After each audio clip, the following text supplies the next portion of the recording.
নোয়াখালীর বন্যার পানি লক্ষ্মীপুরের বিভিন্ন খাল বিল হয়ে মিশেছে মেঘনায়, কিন্তু অবৈধভাবে গড়ে ওঠা স্থাপনা ও বহুতল ভবনের গ্রাসে এখন মৃতপ্রায় জেলার বেশিরভাগ জলাশয়।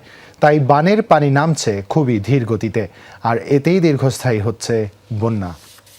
শ্রীলঙ্কা আবারও রপ্তানিতে শীর্ষে।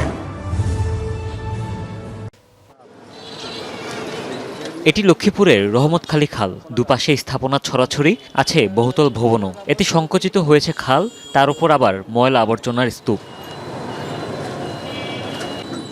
দখল দূষণে মৃতপ্রায় ডাকাতিয়া, ভুলুয়া সহ আরও কয়েকটি খাল। ফলে নামতে পারছে না বানের জল, দীর্ঘস্থায়ী হচ্ছে বন্যা। আমাদের লক্ষ্মীপুরে অবৈধভাবে খালগুলো দখল করে কারণে আমাদের এই পানিগুলো আটকে রয়েছে এবং বিভিন্ন খাল নালা ওই বাঁধ দিয়ে রাখার কারণে এই পানিগুলো নামতেছে না। দোনো পাশে সবাই মনে করেন এই যে ঘর দরজা উঠে, বিল্ডিং উঠে ইয়ে করিয়ে লেছে। আর সামনে তো আরো প্রতিবন্ধকতা। নোয়াখালী স্লুইস গেট হয়ে নেমে আসা বন্যার পানি লক্ষ্মীপুরের খালবিল হয়ে মেঘনায় মেশার কথা, কিন্তু সেই পরিস্থিতি আর নেই এখন।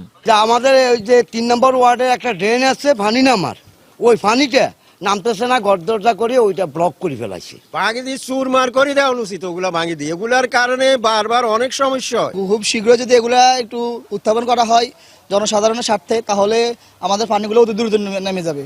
জেলা প্রশাসক বলছেন, খাল দখল দূষণের কারণে অস্তিত্ব সংকটে জলাশয়গুলো। নামতে পারছে না পানি, সংকট নিরসনে প্রয়োজন পরিকল্পিত উন্নয়ন।